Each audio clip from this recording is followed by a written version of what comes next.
our screen and not mine. There, yeah. Okay, cool.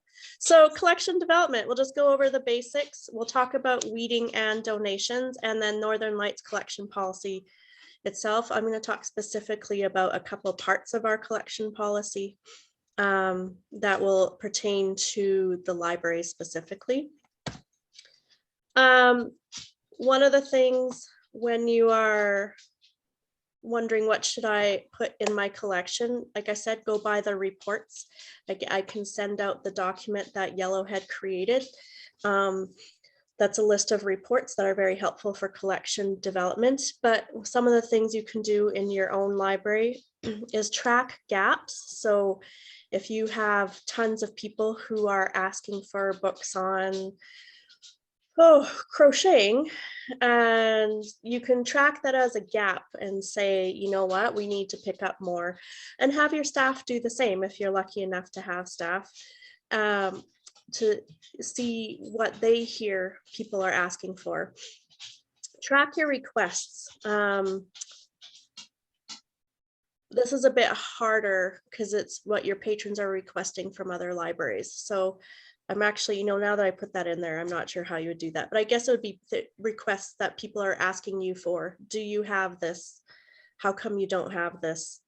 You can track that as well. Consider it a gap, actually. And then conversations. Those are all, they all fit together. So if people are talking about it, maybe it's something you need. And the conversations can be bigger. Let's say your community is going through something. Let's say your community is going through,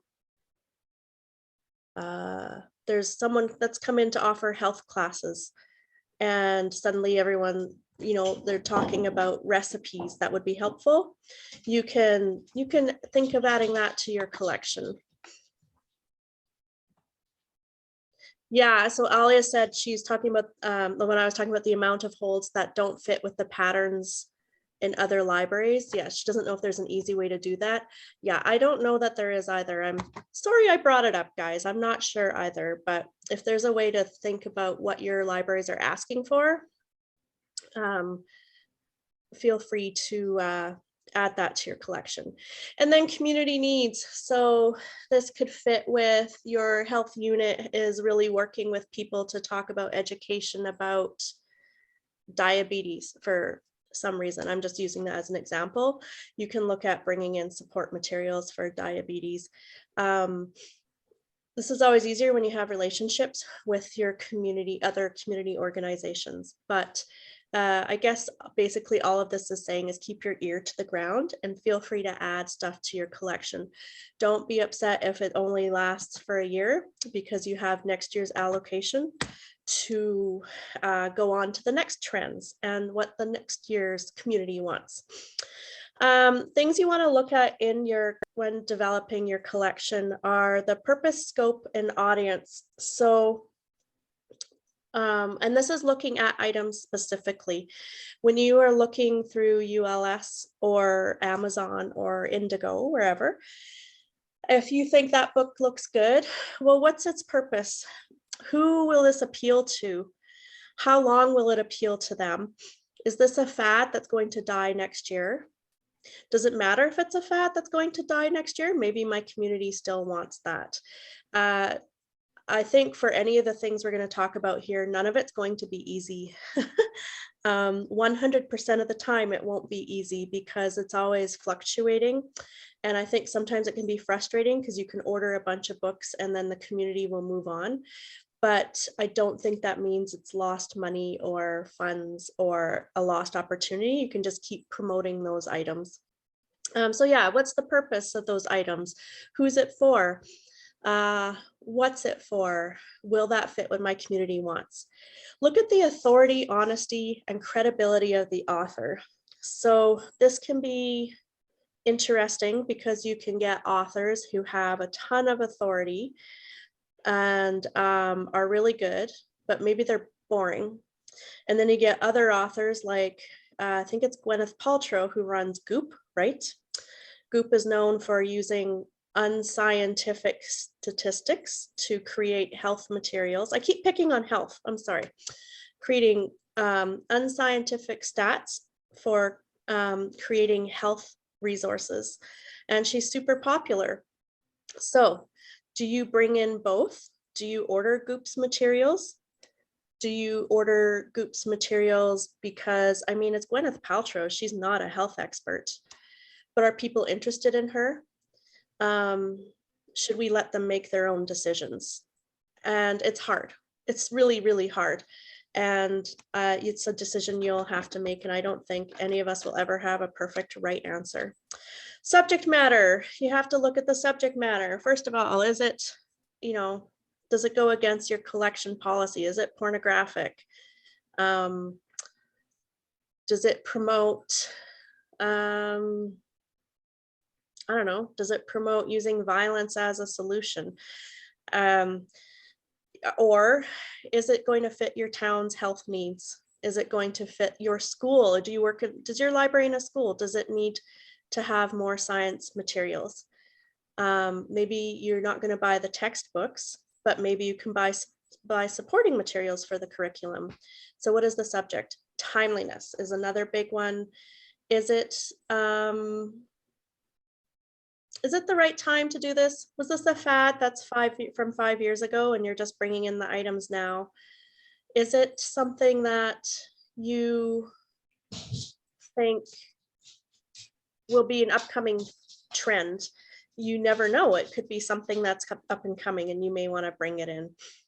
Accuracy. You just want to make sure the book is reporting accurate facts. So going back to Gwyneth Paltrow and Goop, she's not accurate. She's not scientific, but is it something you bring in to have on the shelf as a reference for crappy science? I'm not sure. Impartiality, again, Gwyneth Paltrow and Goop. So she tried it once and it worked for her. Do you bring it in? Or do you look for stuff that's really non-biased? You should be looking for stuff that's non-biased. But again, there's going to be gray areas for sure. So that's all fun and confusing. Does anyone have any questions? Is there anything in chat, Michelle? No. Okay. Nope, all good. Hi, Marianne. Other things you want to look at, literary merit. So is this someone who has a lot of accolades as an award winner? Is it a mystery novel that got the If your bank card says Visa debit, you can use it to get the perfect gift online. This holiday, shop on millions. Is it someone who's won a lot of awards? Is it someone who is known for their science? Is it someone who's known for good health advice? Is it someone who is a Pulitzer Prize winner? I guess that fits under award winners, but this is all stuff that you think of with literary merit. Uniqueness, is it something that is, is it something that's unique for your community, or is it something that's unique for you? And oh, don't worry, Marianne, I'm glad you're here. School assignments, again, just do your teachers need help with supporting materials? Maybe you shouldn't be bringing in textbooks. I think that's the school's job. It depends on what your relationship is and what agreement you have. But maybe you want to bring in stuff to support, the kids. Demand, is it something people have been asking for and they're talking about? Indigenous content is big now that we're all working towards doing our part for truth and reconciliation. What do we want to bring in for Indigenous content? And that can be tricky too, because sometimes you have to think, do we just want Indigenous authors? Do we mind Indigenous content by non-Indigenous authors? And it's all worth looking at. Sometimes you can have good content by non-Indigenous authors. It's worth talking to Mary Dustow, our Indigenous Relations advisor at Northern Lights, if you need help with that. Canadian content, also important to include on our shelves. I think just like TV, it's nice to see our own values reflected back to us. And Canadian content, there's a lot of really good stuff. Obviously, there's a lot of great award winners. There's a lot of great nonfiction that feels more applicable to us. Again, it speaks to our values. And it's good to have that represented. Represented it, you guys. Okay. Oop, no, go back. Can't go. So the physical form, there's a lot of things to look at with this, and there's more to it than just the ones I've listed. Actually, with any of the things I've talked about, there are more. We have the full documents. If you want, I can send them to you. The physical form, you want to look at what the format is and how it looks. Is it in good shape? You only want to put in things that are in good shape. The size is important. Can your library fit it? And how much does it cost? Can your budget fit it? Sometimes the price is really good and it's something small. You have to really think about what you want. And is it part of a series? If it's part of a series, you might want the whole thing. But sometimes series go on for a long time and the older versions wear out. The earlier versions, does it worth replacing? Something to consider. Sometimes it's not, but sometimes it is. So basically there are no answers in this webinar. It's really tough, and I admire you all for trying to keep good collections because I know it's tough. I'm going to talk about weeding and donations. Starting with weeding, we have weeding guidelines broken down by the call numbers in nonfiction. And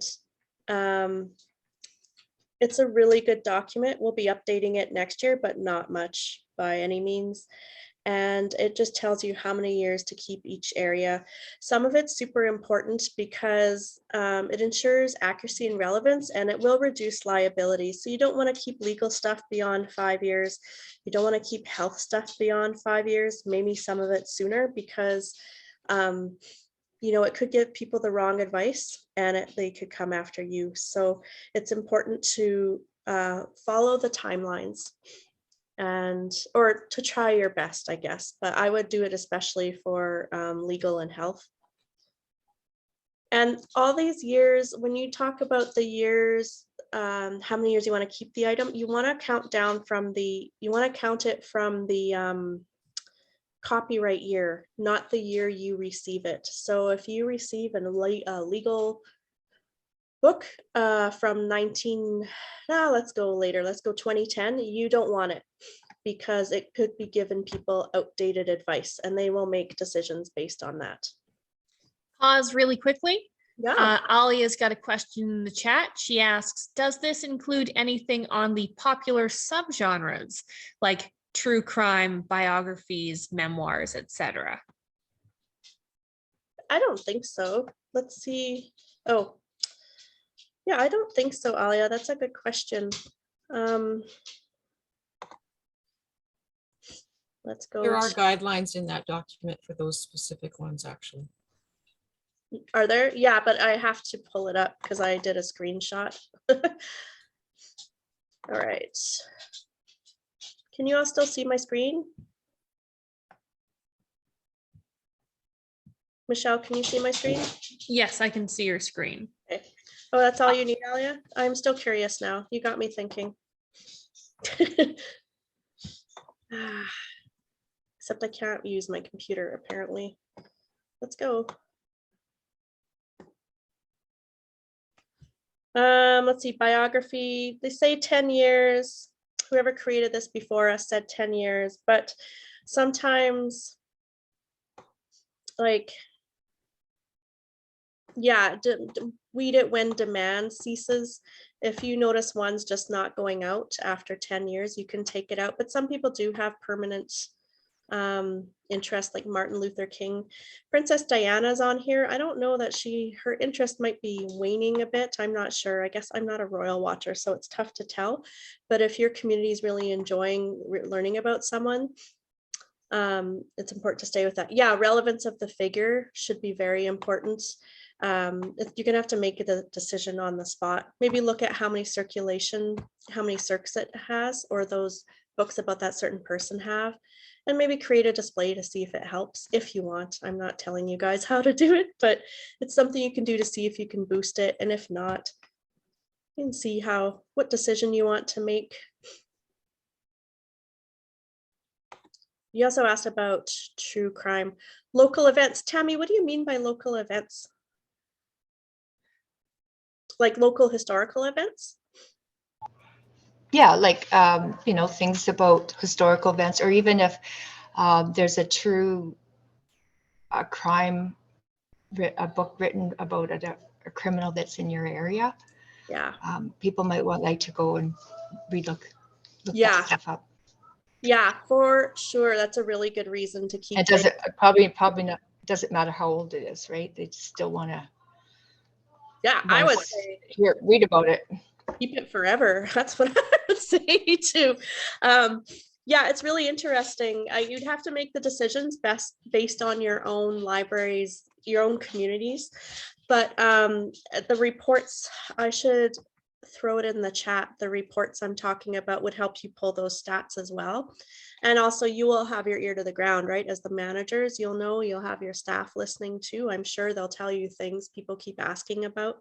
You'll know what people want as well and what conversations keep coming up.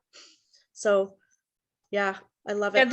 Yeah, there's a lot of discretion involved there. I know at the Fort Saskatchewan Law Library at the provincial court, they held on to something that hadn't been taken out for a while. It was the last hanging that happened in Fort Saskatchewan. It was a man accused of being a Wendigo and having eaten his family, killed and eaten his family. And that just sat there for 50 years. No one was very interested. And then suddenly it is a major source of research in the area and the province again. So local history can be strange and interesting at odd times. Yeah, I would never get rid of local history or yeah, no matter how graphic. And yeah, and it's super interesting what will get another wind. And I know sometimes you'll think like something will get a second wind and you'll be like, oh man, I just got rid of a bunch of those. Don't be mad at yourself at all. I mean, how are you to know? You have to keep the library relevant and current. And sometimes you have to make hard decisions. And like a law library is different. Oh yeah. And academic libraries are different because they're more like record holders and like places where people keep things so that they like it's not forgotten. Whereas a public library, you're providing a different service. Generally. Of course, it always depends on your library and your vision and mission. Okay, for audio visual, this document is from 2018. We'll be updating it next year. But one of the things we have in there is that video cassettes, VHS player ownership has sharply declined into weed items not being used. We would recommend you actually just get rid of VHS items and replace them with DVD and Blu-ray if you feel that the patrons still want those.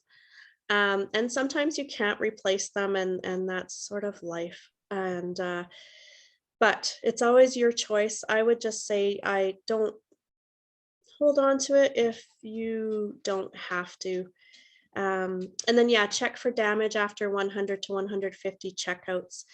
They'll probably need to be weeded after 250 to 350 times. That's a lot.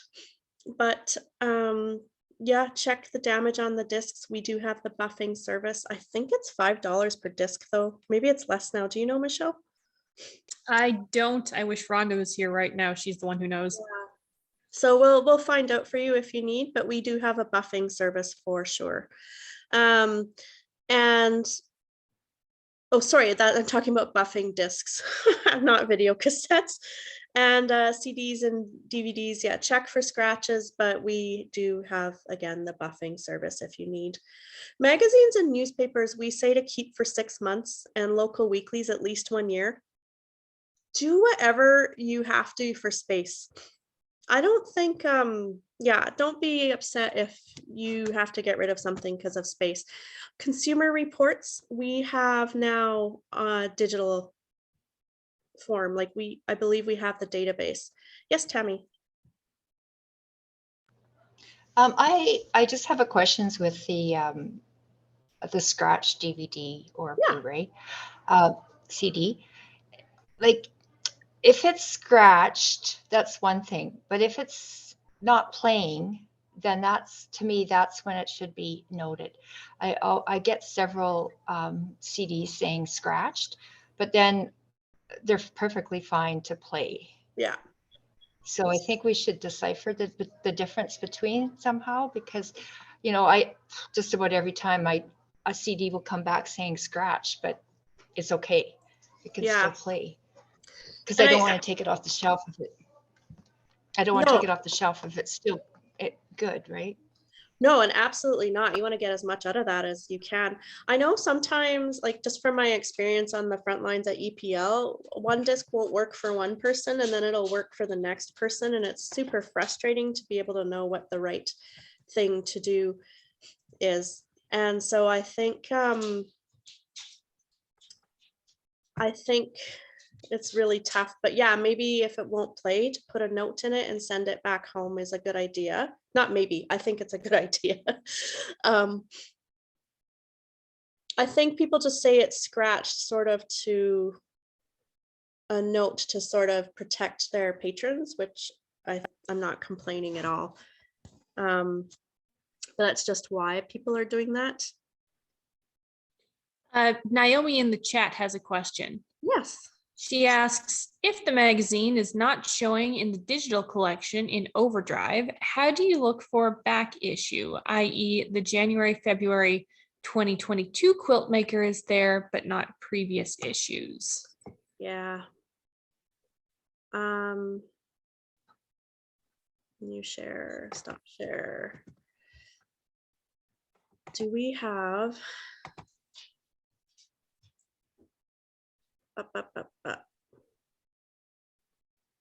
sorry, everyone.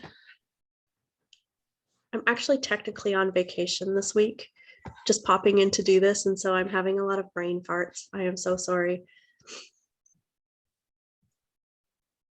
Naomi, they're not in press reader, are they?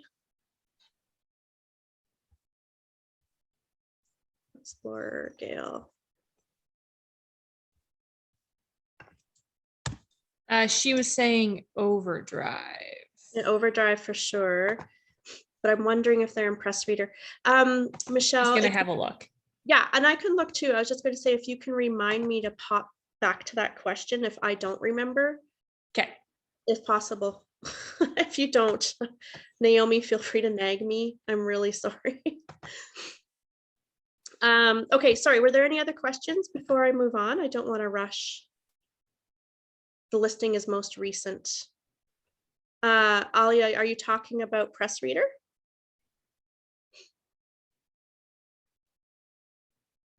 Overdrive. Oh, so Naomi, Alia is saying press reader does, no, sorry, Overdrive does have back issues if you click on the listing. So sorry, I'll like talk here. I'm just like out in the middle of everything. Naomi, if you, the listing, like the title of the listing seems to be saying it's the most recent. So they put the most recent issue that they have as the title. But if you click on it, it gives you back issues back to longer than that. I don't know. It's not actually saying how far back it goes. 2019, it looks like. Okay, that's good to know, because I'm trying to teach our patrons to use these electronic devices and like our databases in the system, and I haven't played with it a lot. So, I mean, it might be helpful to say also that I was in the Libby sort of skin over Overdrive. I find Libby easier to use than the Overdrive. okay, see, and I love Overdrive. Yeah, so I don't know what it would look like in Overdrive, but they have all the same resources. It's just Libby might navigate to them differently. Okay. That's not frustrating at all, is it? That they made Libby so different. Well, and I have a lot of patrons who can't use Libby because they don't have the right iOS on their Apple product. Yeah, We are running into that a lot right now. They must have just released that update. Yeah. Yeah. So I apologize to anyone. Everyone's been so good. And also, there is no link for Libby, like on our Northern Lights on track, where the databases are. Overdrive is right there, but Libby isn't. And so when you're trying to teach an older patron how to use it, I like to use our websites, and then just click and takes them right to it. And Libby isn't there. Interesting. Okay. What we'll do, Michelle, can you do me a favor? What can I do? Can you just note that down to look into just say Libby not on track. Tammy, did you have a question still, or is that your hand is still up from before?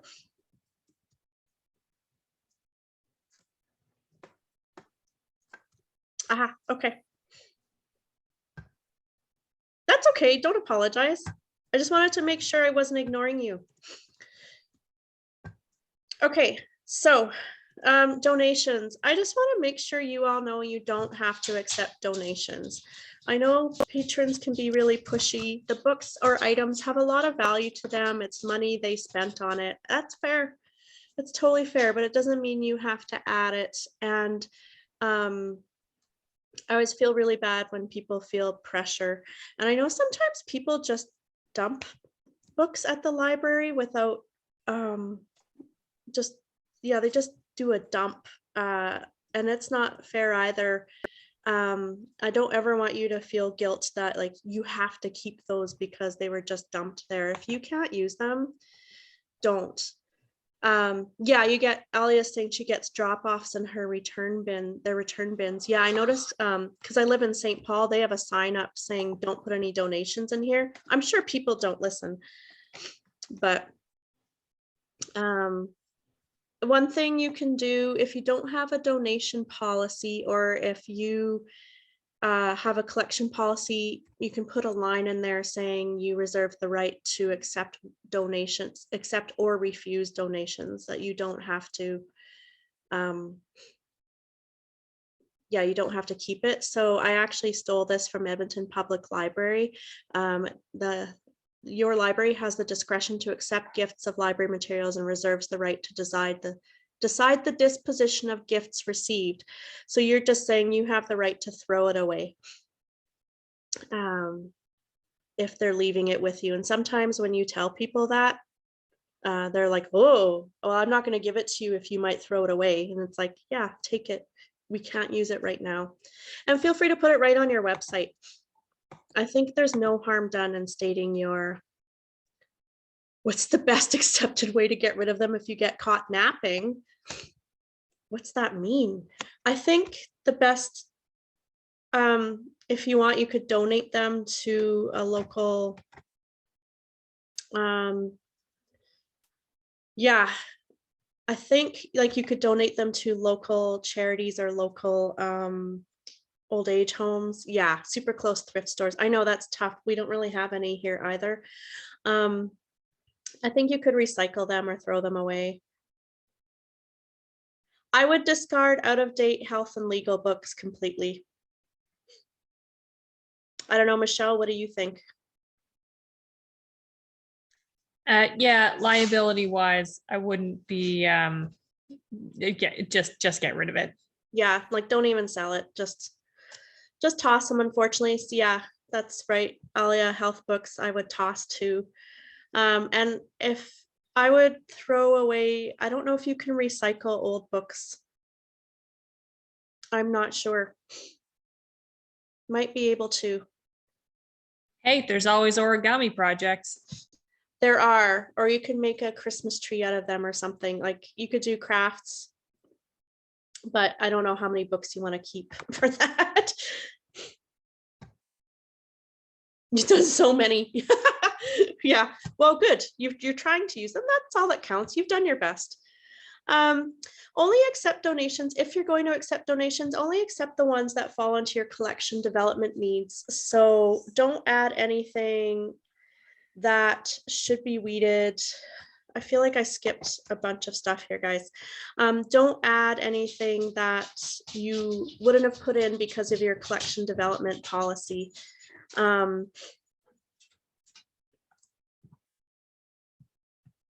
Yeah, like don't add anything you wouldn't have if it wasn't a donation. Like if you wouldn't have bought it, don't add it just because it was a donation. I feel like we should because it was a gift, but you don't have to. Leah, yeah. Some libraries, mine in particular, takes the donation and with the patron knowing or the donator knowing that it's going in our book sale. Yeah. And that gains revenue for us. That might be a solution for some others. I think that's a really good solution. And when people come to you and they actually drop it off, you can say, what we don't put in our collection is going into the book sale. And if they say no, you can ask them, is that okay? And if they say, yeah, no problem, you can do it. And if they say, no, that's a problem, then just say, we can't accept this right now. If it becomes an issue, I think like 9 out of 10 people, it's not an issue. But yeah, I think 9 out of 10 people, it's not an issue, but there's the odd person who has so much value in their collection, and that's fair. I mean, it was money they spent on it. It's a book they either loved or used. Whoa, so Alia is saying people have been sneaking in to donate to your current book sale?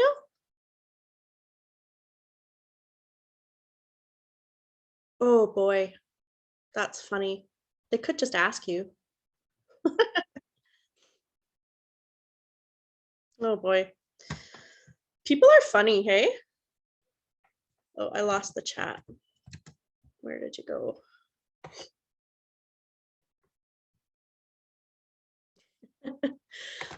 Okay, collection. I want to talk about our own collection policy at Northern Lights. I think the key thing is to remember that we have a collection that we use to loan out to patrons when there are requests to be filled that we can fill. We try to take the pressure off of the libraries, but also if there's a lineup, but also we have some special interest items. We have more in our collection that's on things that support the members, like romance books and Westerns. And we don't have like a really robust collection because we want to make sure we're supporting the members, not necessarily the patrons. Having said that, the Northern Lights Community Library is to provide materials and services to help residents obtain information meeting the personal, educational, professional needs. So we'll still loan our stuff out if they ask for it. And we do try to have a lot of Indigenous materials that you could borrow for your library, or you can request for your patrons.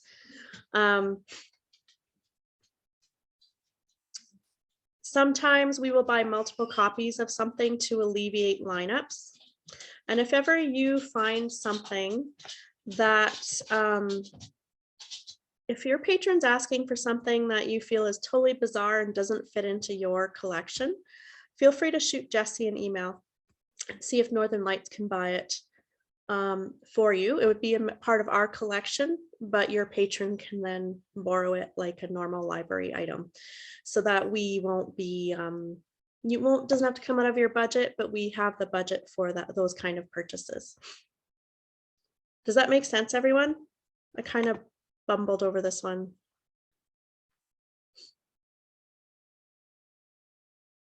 Oh, Naomi has a really good question. I'm going to jump back. Naomi asked if they leave books outside the library door, and there's a free table in the lobby and they put them on the table. If the free table is outside the library, is it still a liability issue?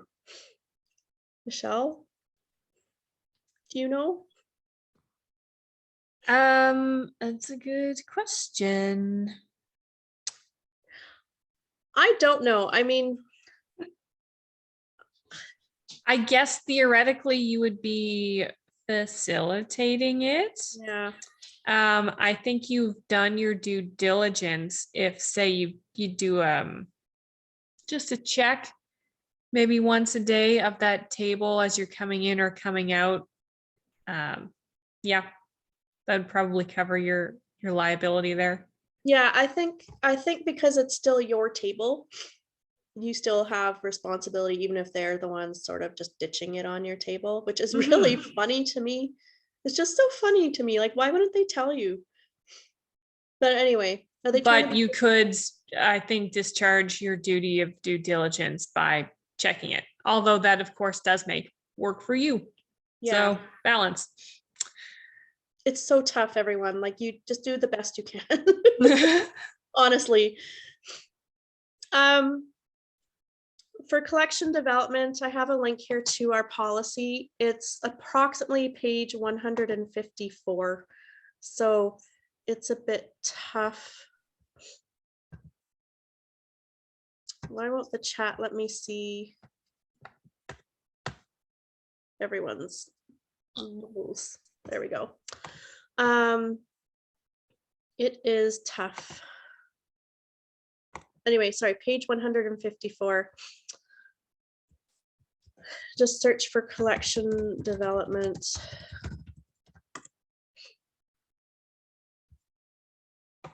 it thinking? Ah! We update it every, I think it's a couple years, just on the regular rotation that all the policies are updated. And again, this is for Northern Lights specifically. It's not for your libraries, but I say feel free to take any wording you want.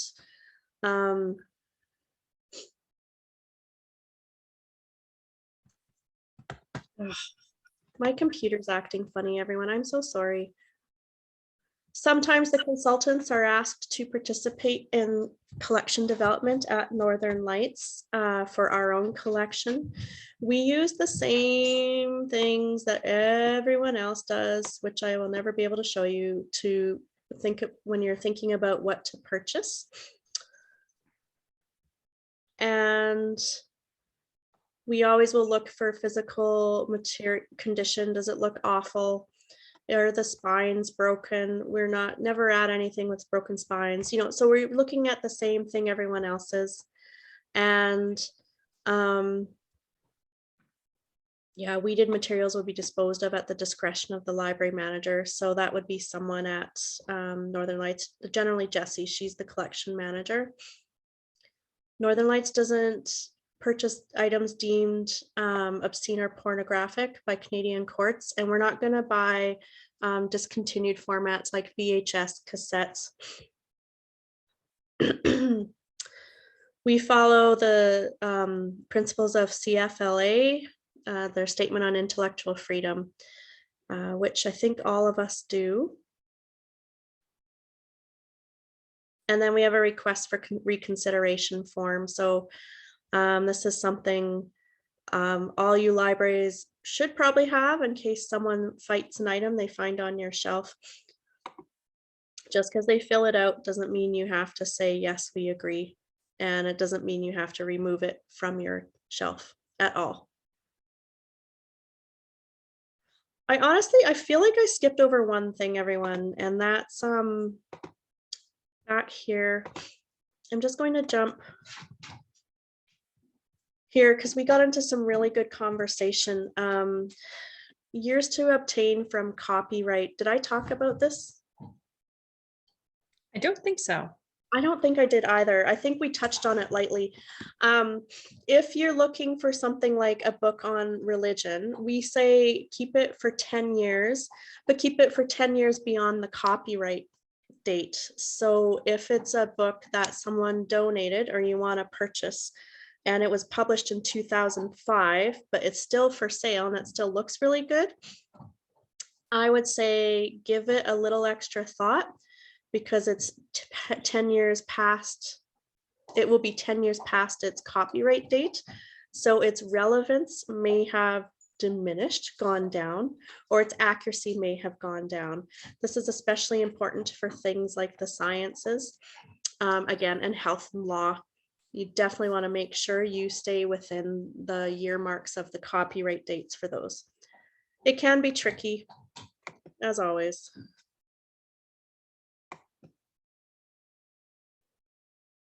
Yeah, is that you, Alia? My chat box is acting up. Yes, it's Alia. So Alia said she finds that, especially for things that are Canadian, those 10 years go by fast and they can't always find updated replacements. Yes. I don't have a good answer. I don't. Like it's pretty poopy. You know what I mean? Like I don't know. I wish I had a better answer.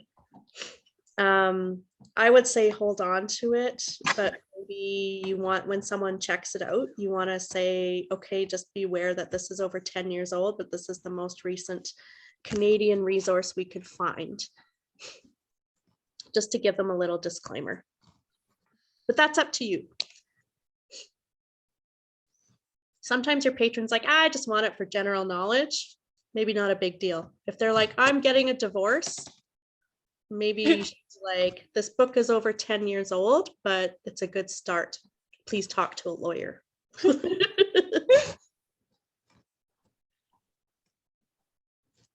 Yeah, so Alia is saying disclaimer might be difficult to make happen, so perhaps err on the side of taking it out of the collection, right? That's what you mean?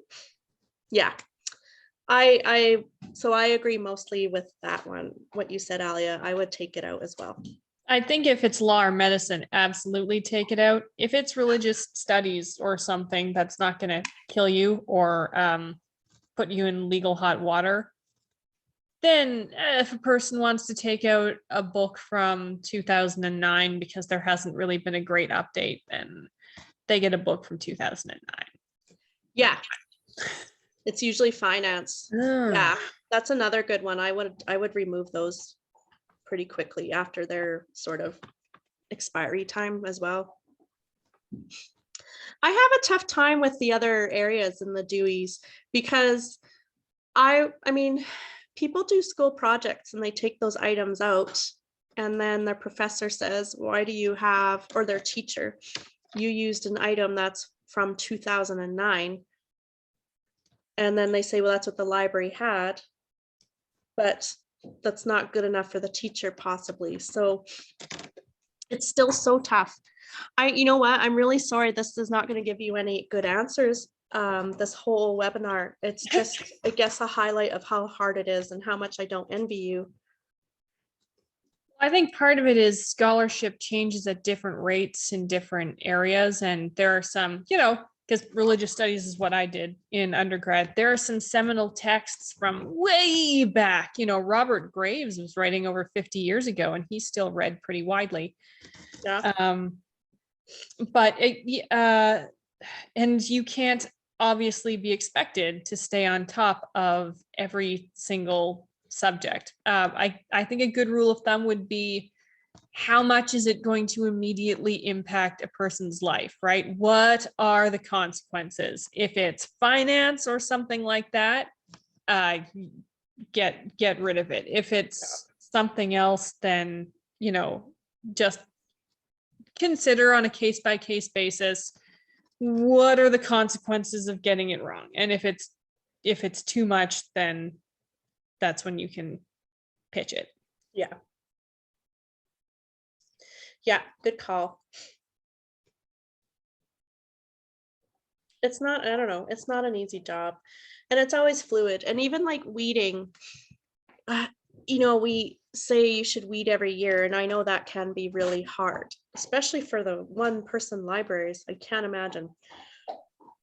But it's really important that you do it, because not only does it help the Polaris keep track of your system and things won't get marked as missing as much in Polaris, missing or get accidentally weeded by Polaris because it was missing for so long. That happens.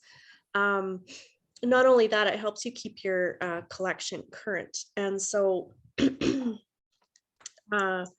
important to have this sort of thought process annually. Well, some of the things you can do to make it easier, and one of the things I've been talking to Jesse about is creating a schedule. So every January we'll recommend to people, you can read adult fiction and youth fiction. Okay, right on. Phew, support from one. Adult fiction and youth fiction, and that's all. I mean, it might be a little more because we have to try and divvy up the entire collection, but adult fiction, young youth fiction, and then you read just that section. February, you do adult nonfiction, youth nonfiction. Okay, right on. And then like January, February, on March, romance, and what else can we do? Romance and or you can even break it up more, right? You can do the 100s and 200s in January, 300s and 400s in February. Yeah, Naomi. So I think when you have a summer student and that's when you need to do it, I think that's great. You do what you need to. And if we create a schedule that people can follow, for those who have the luxury or can or want to, that's totally fine too. You wouldn't absolutely have to stay on a schedule. It's just another way of doing it to make it more palatable. But it's a way to, yeah, again, just make it more palatable. I don't think I would love the idea of weeding when it's all at once. Or maybe it's fun. I don't know. Naomi, do you shut the library down to do that?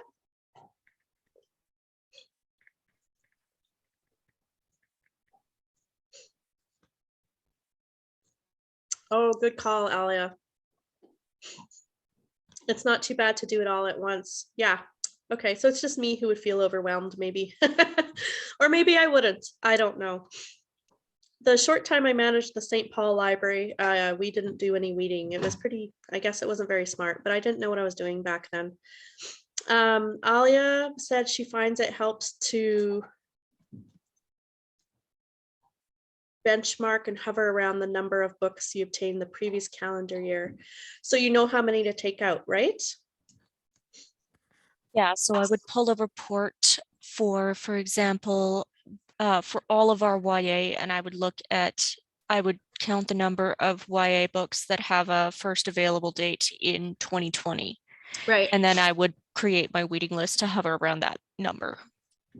Yeah, I like that. It's nice to Okay. have a benchmark. Easier to talk. Yeah, So, absolutely. so we do it by years. If the book hasn't been taken out in X number of years, is that not?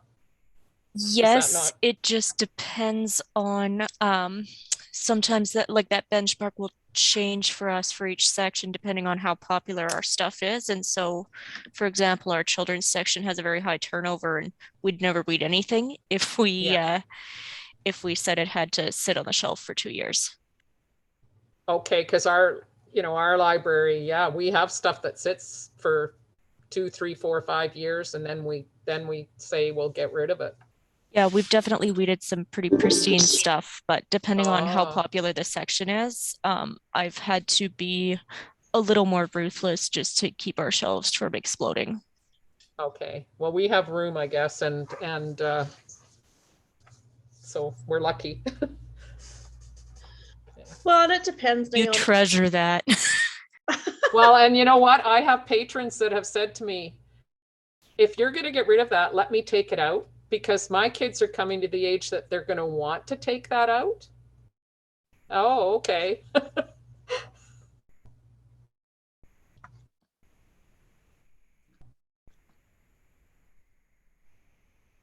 Hello? Sorry, Hello, sorry. hello. Blowing my nose. Oh, I was just saying, I have some patrons that say to me, don't discard that. I'll take it out because we want it to be in the library down the road for when we want it. Sneaky. So, yeah. So, Yeah, I guard that secret so carefully. yeah. Anyhow. Yeah, it's tough. And I can understand patrons. I mean, sometimes you might get rid of something and in a year someone will ask you if you could purchase it. You could. I mean, I it's just tough. find that that's the beauty of being part of the, consortium, which is like if I'm doing we're referring to children's section. So if I'm doing a visual weed, which is my first weed, Mhm. and probably, the popular books are the worst looking, but who wants to take that out, right? And if I don't replace it right away, well, they're available in track too. So, that's that piece about the patrons saying to save it for their kid, that's tough. Like, that's unfair because the library's for everybody, not just one person.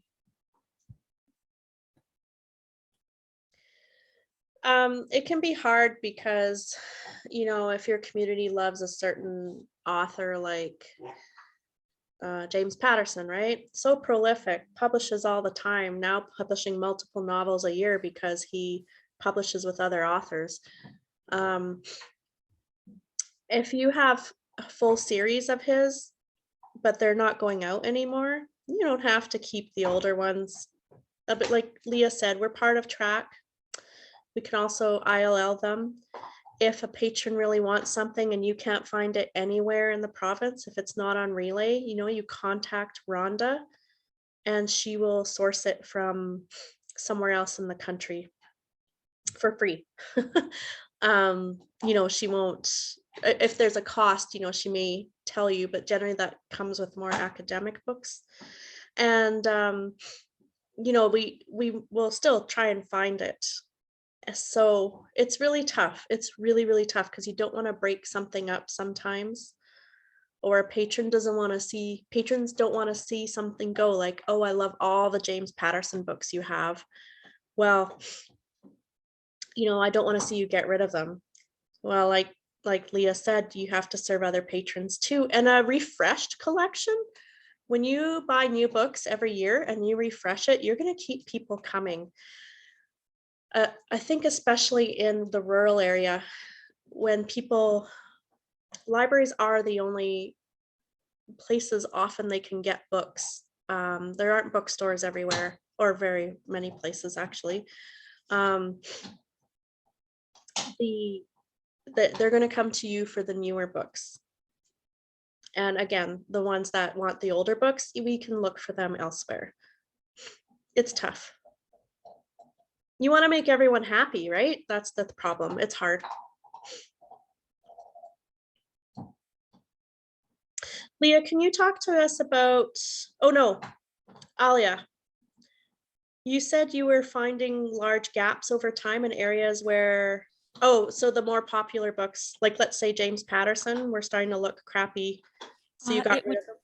It would be places like where popular books tend to go out on hold a lot because transit just is wear and tear. And then I would also honestly, from my experience, recommend taking a very different approach to the juvenile and easy section than you would for the rest of the library, because those books tend to have a lot of staying power and they also tend to get chewed on when they get loved. Yeah. And so we ended up and of course also kids, the younger ones especially, don't tend to order from track. They tend to want to get exactly what they see on the shelf. Yeah. Oh, Sandra asked a good question. Aren't you required to keep items if you have the only one? I'm going to look into that, Sandra. I am not sure. I haven't heard that, but that doesn't mean you're wrong at all. I don't think so. When I did a big weeding project at Leduc with YRL, and I was specifically told not to worry about having the only copy. Yeah, because it's your collection. You're the boss of your collection. Well, and the logic being if everybody else has withdrawn it, it's probably not all that great anyway. Yeah. So I mean, I wouldn't feel the pressure, Sandra, but I'm going to look into that. Because I would like to know as well. We're going to go to my favorite document that I look up all the time.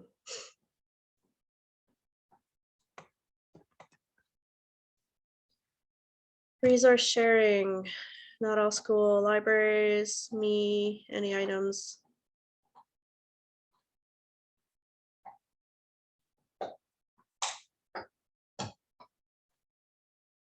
Packaging, delivery, receiving, loan periods. Payment, identifying, contacting, registration. Yeah, it's not in here. Okay. I will look around, Sandra. We'll see what we can find. I'll let you know, but I'm thinking you're okay, like Alia said.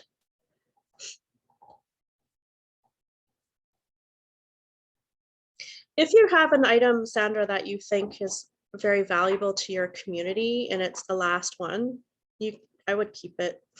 But if it's been like, if there's been some, biological material spilled on it or something, I don't know. It's so tough. I feel bad because in EPL, I was pretty ruthless. But it's so much easier when you're in a larger library where there are multiple copies. It's so much easier.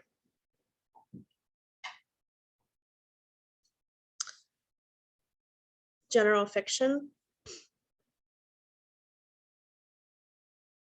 Okay, I'll look it up. I'll find out, but I don't think you're bound by anything.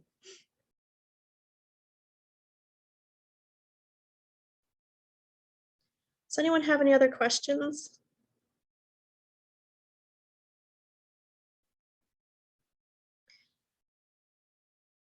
While we wait a moment for more questions, in case there are any, I just want to let you know I took a screenshot of everyone who was here so I can send out those reports I was talking about. And I will let you know what I find out to Sandra's question. Yeah, and Alia was saying she tells people from the city to look in the track system for more obscure items because we seem to be less ruthless in general when weeding. It's true. I think just because we know how big our budgets really are. They're not very big, so we hold on to more, which is fair as long as we're also refreshing the collection for our patrons. Any other questions? Okay, thank you everyone for coming. I really appreciate it. Sorry, I was fishing for the hand up button. I possibly missed it. Where can we find those Northern Lights guidelines for weeding? I'll send those out as well. They're going to be on the knowledge base. They are on the website right now, but we're slowly moving it all over. I'll create moving it all over to the knowledge base so that you guys have free access to the stuff in the knowledge base without having to go through a password. We're not putting anything private or confidential up in the knowledge base. So I'll create a collection development article and then I'll attach all those items. In the meantime, I took a screenshot of all your names. I will send them all out to you and we'll be updating them next year. So they'll change a bit. Again, they're pretty good documents, but we'll see if there's a few things we can tweak. And yeah, then if you have any questions, just let us know. Absolutely. Sound good? Okay. You all have a good rest of the day. Enjoy December. It's going to go by fast, as we all know. So I hope you have a good one. And I'll be talking to you all soon, hopefully. You're welcome, everyone. Thanks for coming. Okay, bye.